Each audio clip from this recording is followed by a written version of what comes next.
नमस्कार दोस्तों, स्वागत है आपका देश नीति के इस YouTube मंच पर। दोस्तों, आजकल महुआ मोइत्रा बनाम निशिकांत दुबे, दर्शन हीरानंदानी बनाम अडानी, ये तमाम विवाद छाए हुए हैं और इस विवादों के केंद्र में तृणमूल कांग्रेस की सांसद महुआ मोइत्रा है। महुआ मोइत्रा के साथ साथ निशिकांत दुबे, जिन्होंने इस मामले को मुद्दा बनाया, वो इसके केंद्र में आते हैं। लेकिन क्या यह मुद्दा मौजूदा दौर में इतना आसान है जितना आसान समझा जा रहा है? और क्या इस मुद्दे के सहारे कॉरपोरेट में के अंदर छिड़े हुए जंग को नए सिरे से परिभाषित या पुनर्परिभाषित करने के लिए संसद और संसद की एथिक्स कमेटी का इस्तेमाल हो रहा है, कानूनी दांव पेचों का इस्तेमाल हो रहा है? जरा इसे सिलसिलेवार ढंग से देखते हैं कि ये मुद्दा क्या है और क्या ये मुद्दा कहीं ना कहीं सत्ता की जंग के साथ जुड़ता हुआ तो नजर नहीं आ रहा है। सबसे पहले बात इस पूरे मामले की कि ये मुद्दा शुरू कहां से होता है। तो दरअसल ये मुद्दा शुरू वहां से होता है जहां से गोड्डा के भाजपा सांसद निशिकांत दुबे ने महुआ मोइत्रा पर आरोप लगाए, लोकसभा सचिवालय को चिट्ठी लिखी, लोकसभा अध्यक्ष ने इस मामले को एथिक्स कमेटी के सामने भेजा। मामला दरअसल ये है, निशिकांत दुबे ने अपने आरोपों में आरोप लगाया है, अपने पत्र में आरोप लगाया है कि महुआ मोइत्रा ने पिछले 4-5 सालों में जो 61 सवाल संसद में पूछे, उसमें तकरीबन 50 सवाल ऐसे थे जो एक व्यवसायी, एक रियल एस्टेट कारोबारी दर्शन हीरानंदानी के इशारे पर पूछे गए थे। और दर्शन हीरानंदानी के इशारे पर इसलिए पूछे गए थे क्योंकि अडानी को इस मामले में तंग किया जा सके। एक कहने के पीछे पूरा लब्बो-लुआब यही है। और इस मामले में जो मुद्दा बनाया जा रहा है उसमें महुआ मोइत्रा के पुराने मित्र और एक वकील जय अनंत देहाद्री कहीं ना कहीं इस मामले में सूचना पहुंचाने वाले सोर्स का काम कर रहे हैं। निशिकांत दुबे के लिए एक रिसोर्स पर्सन का काम करते हुए दिखाई दे रहे हैं। तो जय अनंत देहाद्री, जो कभी उनके दोस्त हुआ करते थे, बेहद करीबी दोस्त, उनका एक कुत्ता विवाद महुआ मोइत्रा से हुआ। कुत्ते के मालिकाना हक को लेकर एक विवाद अलग चल रहा है। उस कुत्ते के विवाद के बाद कहा जाता है कि दोनों में दूरियां बढ़ गई और दोनों में, यानी महुआ मोइत्रा और जय अनंत देहाद्री के बीच जो दूरियां बढ़ी, उसके बाद जय अनंत देहाद्री महुआ मोइत्रा को बदनाम करने के लिए तमाम तरह के कवायद करते हुए नजर आ रहे हैं। इस पूरे मामले से यही प्रतिध्वनि निकलती हुई दिखाई दे रही है। अब जय अनंत देहाद्री कह रहे हैं कि अपना संसद का आईडी और पासवर्ड, लॉगिन आईडी और पासवर्ड, ये सब कुछ महुआ मोइत्रा ने दर्शन हीरानंदानी को दे रखा है। वो उनकी तरफ से पार्लियामेंट की वेबसाइट पे सवाल अपलोड करते थे। उनके आईसी नंबर का, हर सांसद को एक आईसी नंबर मिलता है, यूनिक नंबर, उनके आईसी नंबर का, उनके लॉगिन पासवर्ड का इस्तेमाल कर उनके नाम से सवाल अपलोड करते थे और उस सवाल का यदि नंबर आ जाता था तो महुआ मोइत्रा वो सवाल पूछती थी। अब इस सवाल के पीछे सबसे बड़ा पेच ये है कि आखिर इसको प्रूफ कैसे किया जाएगा। एक मामला है कि आईपी एड्रेस, कहा जा रहा है कि जय अनंत देहाद्री ने जो सीबीआई को भी चिट्ठी लिखी थी और जो बात एथिक्स कमेटी के सामने जाएगी उसमें आईपी एड्रेस का मामला भी आएगा। तो आईपी एड्रेस एक ऐसा मुद्दा है कि किसी का जो इंटरनेट प्रोटोकॉल एड्रेस है, आज के ज़माने में किसी को अपना वाईफाई देने या कोई कहीं किसी के घर गया, वहाँ उसका वाईफाई नेटवर्क से जुड़ करके कोई कहीं से सवाल पूछ सकता है। अब इसमें दूसरा पेच ये है कि अक्सर सांसद अपने निजी सचिव का इस्तेमाल करते हैं सवालों को पार्लियामेंट की वेबसाइट पे अपलोड कराने के लिए।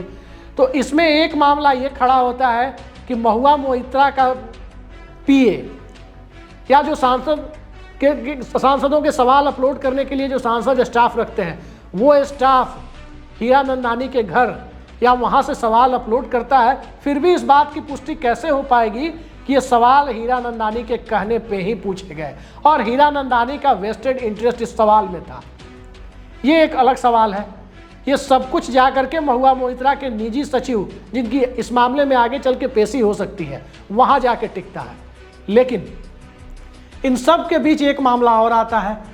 वो मामला ये है कि दिल्ली हाई कोर्ट में डिफेमेशन को लेकर के जो सवाल महुआ मोइत्रा की तरफ से खड़े किए जाने थे, उसमें महुआ मोइत्रा के वकील गोपाल शंकर नारायण ने बिल्कुल अंतिम समय में खुद को विड्रॉ कर लिया है। अब सवाल ये उठता है कि गोपाल शंकर नारायण ने खुद को विड्रॉ किया, क्यों किया? क्या उनके ऊपर किसी तरह का दबाव है? वकील अगर विड्रॉ कर रहे हैं इस मामले में तो सीधा सीधा मकसद ये, सीधा सीधा मतलब ये निकलता है कि कहीं ना कहीं ये मामला इतना हाई प्रोफाइल बन गया है, जिस मामले में एक तरफ सत्ता के सीट्स पर बैठे हुए लोग इन्वॉल्व हैं, उनका इंटरेस्ट है, तो दूसरी तरफ कॉरपोरेट वार का एक एंगल भी दिखता है। और इन सब एंगल के बीच निजी विवाद, दोस्ती, बेवफाई, कुत्ता विवाद, ये सारी चीजें सामने आती है। अब जो बातें दर्शन हीरानंदानी ने अपने जवाब में कही है, उन बातों पर भी यदि हम गौर कर ले तो एक बिल्कुल अलग एंगल निकलता हुआ दिखाई देता है। अब जरा सोचिए, एक तरफ निशिकांत दुबे अपने आरोपों में दर्शन हीरानंदानी को विलन बनाने की कोशिश करते हैं कि उनके कहने पर महुआ मोइत्रा सवाल पूछती थी और इस सवाल का मकसद किसी खास दूसरे औद्योगिक घराने को नुकसान पहुंचाना होता था, उसको डिफेमेशन करना, उसको बदनाम करना होता था। इस तरह की बातें उससे बू आ रही है उसकी।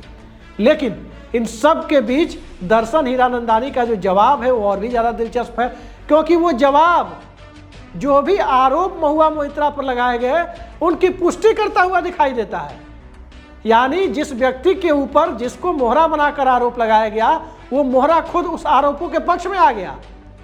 और जब इस तरह की चीजें हो रही है, तब कहीं ना कहीं इस बात की संभावना बलवती होती नजर आती है कि कहीं ऐसा तो नहीं कि दर्शन हीरानंदानी को पहले से तैयार कर लिया गया हो, कि पहले से वो तैयार रहे इस मुद्दे पर बोलने के लिए, उनका नाम घसीटा जाएगा और वो आरोपों को एक्सेप्ट कर ले। क्योंकि इसका सीधा मकसद एक एंगल ये निकलता है कि दर्शन हीरानंदानी जो बातें कह रहे हैं कि महुआ मोइत्रा उन पर दबाव बनाती थी, महुआ मोइत्रा की महत्वाकांक्षाएं विश्व स्तर पर छा जाने की है, महुआ मोइत्रा प्रधानमंत्री नरेंद्र मोदी को बदनाम करना चाहती हैं, महुआ मोइत्रा उनसे गिफ्ट लिया करती थी, जो बातें दर्शन हीरानंदानी कह रहे हैं उससे इस बात की संभावना ज़्यादा दिखती है कि कहीं ना कहीं इस पूरे खेल का प्लॉट तैयार करने के पहले क्या पता दर्शन हीरानंदानी को भी विश्वास में ले लिया गया हो कि आप पर आरोप लगेंगे और उस आरोपों की पुष्टि आपको अपने पत्र के माध्यम से कर देनी है।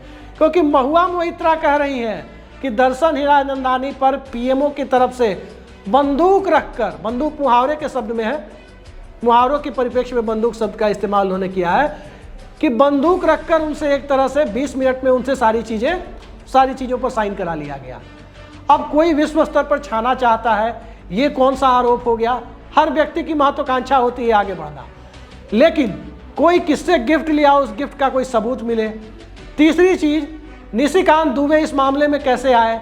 निशिकांत दुबे हर मामले में बचाव में कैसे उतर जाते हैं, चाहे वो अभिसार शर्मा, रोहिणी सिंह जैसे पत्रकारों का मामला हो, चाहे हर उस आदमी का जो कहीं ना कहीं अडानी और नरेंद्र मोदी, इन दोनों के ऊपर, इन दोनों के मामलों के ऊपर, इन दोनों के रिश्तों के ऊपर कॉरपोरेट के द्वारा मोदी के राज में अडानी के द्वारा कथित तौर पर फायदा उठाए जाने को लेकर जो भी सवाल उठाता है, उस सवालों को लेकर आखिर निशिकांत दुबे ही बीच में क्यों आते हैं? क्या उनका कॉरपोरेट बैकग्राउंड, एसआर ग्रुप के साथ उन्होंने लंबे समय तक जो काम किया है, उसके बाद से जो परिस्थितियां हैं, क्या उनके इस अनुभव का कि कॉरपोरेट में किस तरह से मैनिपुलेशन होता है, किस तरह से कॉरपोरेट में दोस्ती, यारी और लड़ाई सारी चीज़ें चलती रहती है, उनके इस अनुभव का फ़ायदा उठाने के लिए भारतीय जनता पार्टी ने क्या उनको इसीलिए लाइमलाइट में रखा है कि इस तरह के मामलों में उनका इस्तेमाल किया जा सके? ये सारे मामले कहीं ना कहीं जा कर के दो बिंदुओं पर रुकते हैं। पहला, जय अनंत देहादरी का इस मामले में क्या इंटरेस्ट है? जो महुआ मोइत्रा के दोस्त हुआ करते थे, आज दुश्मन है, वो इस मामले में कैसे निशिकांत दुबे को सपोर्ट कर रहे हैं? उनका इंटरेस्ट क्या है? दूसरा मामला ये टिकता है कि महुआ मोइत्रा ने जो आईपी एड्रेस का इस्तेमाल सवाल पूछने के लिए किया, क्या किसी के आईपी एड्रेस का इस्तेमाल करना इस बात को साबित करने के लिए काफ़ी है कि किसी के इशारे पर सवाल पूछे गए?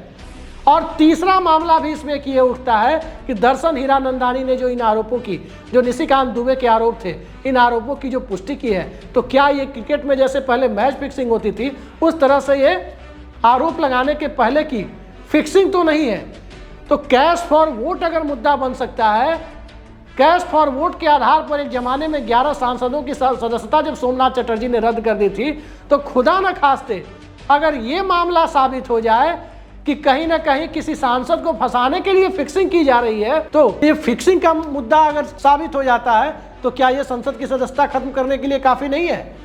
ये सारे सवाल हैं जिसमें जितनी बड़ी तलवार, जितना बड़ा साख का सवाल, जितनी बड़ी जवाबदेही, और जितना बड़ा मुद्दा, जितनी बड़ी परिस्थितियां महुआ मोइत्रा के लिए विषम है, कहीं ना कहीं उससे कम विषम परिस्थिति निशिकांत दुबे के लिए नहीं है। निशिकांत दुबे एक चीज को एंजॉय कर रहा है कि वो सत्ता पक्ष के हैं, प्रधानमंत्री उनकी पार्टी के, लोकसभा अध्यक्ष उनकी पार्टी के, एथिक्स कमेटी में उनकी पार्टी का बहुमत, इन सारी चीजों को एंजॉय कर रहा है। महुआ मोइत्रा अपने आरोपों में कह रही हैं कि वो सीबीआई, ईडी, एथिक्स कमेटी सबके सामने अब जवाब देने के लिए तैयार है।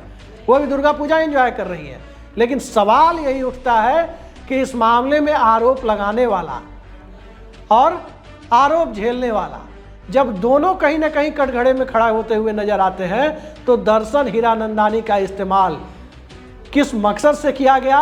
और सबसे बड़ा सवाल कि जय अनंत देहाद्री जो वकील हैं, उनका इस मामले में, जो पूर्व मित्र हैं महुआ मोइत्रा के और वर्तमान समय में दोस्त से दुश्मन बने हुए हैं, उनका इस मामले से जुड़ाव क्या साबित करता है। इसी सवाल के इर्द गिर्द आने वाले वक्त में सारी चीज़ें तय होनी है। फिलहाल देखते हैं कि एथिक्स कमेटी क्या करती है, महुआ मोइत्रा के साथ क्या होता है, उन्हें किस तरह के सवालों का से जूझना पड़ता है, और निशिकांत दुबे अपने सवालों की क्रेडिबिलिटी को बनाए रखने के लिए, दर्शन हीरानंदानी से लेकर के गौतम अडानी तक की क्रेडिबिलिटी को बनाए रखने के लिए, और भारतीय जनता पार्टी के बीच में अपना स्कोर ऊपर उठाने के लिए, और अगले लोकसभा चुनाव में अपना टिकट एश्योर कराने के लिए और कितनी चालें चलते हुए नजर आते हैं। एक सवाल इसके साथ महुआ मोइत्रा पर भी है कि महुआ मोइत्रा को क्या तृणमूल कांग्रेस अब लोकसभा का टिकट देगी। और चूंकि बंगाल के समाज में नारी सम्मान, महिला सम्मान का मुद्दा एक बहुत बड़ा मुद्दा होता है, उस बांग्ला समाज के बीच महुआ मोइत्रा कहीं अपने आप को बांग्ला प्राइड के तौर पर प्रोजेक्ट करती हुई नजर आई। तो क्या भारतीय जनता पार्टी को जो 18 लोकसभा सीटें मिली थी, तो क्या उसका 1/10 भी इस बार बच पाएगी? याद कीजिए दीदी ओ दीदी किसने कहा था, और बंगाल चुनाव किस तरह पलट गया था।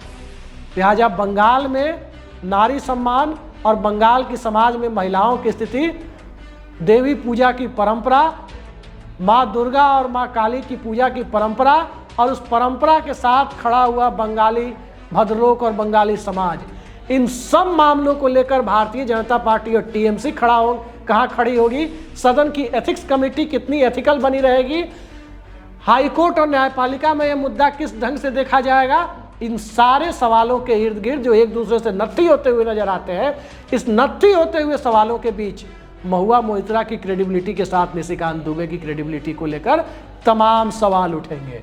बहुत बड़ा सवाल महुआ मोइत्रा ने उठा दिया है, इतना बड़ा सवाल कि उत्तर प्रदेश में उनका काम होता है तो मुख्यमंत्री उद्घाटन करते हैं दर्शन हीरानंदानी के प्रोजेक्ट का, गुजरात में होता है तो प्रधानमंत्री करते हैं, प्रधानमंत्री के विदेश दौरों पर वो साथ जाते हैं।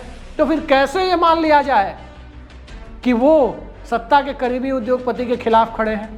ये सवाल भी बेहद महत्वपूर्ण है। और यही वो सवाल है जिस सवाल के इर्द गिर्द अगर थोड़ा पुराने पन्ने पलटने की कोशिश करें तो मेहुल चौकसी जब प्रधानमंत्री के मेहुल भाई हो जाते हैं तो तमाम सवालों पर अपने आप पर्दा पड़ जाता है।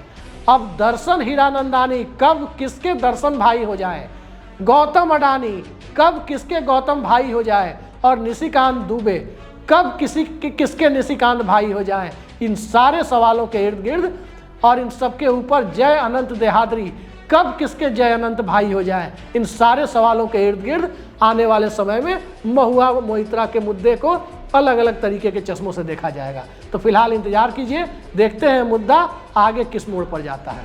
फिलहाल के लिए इतना ही, नमस्कार।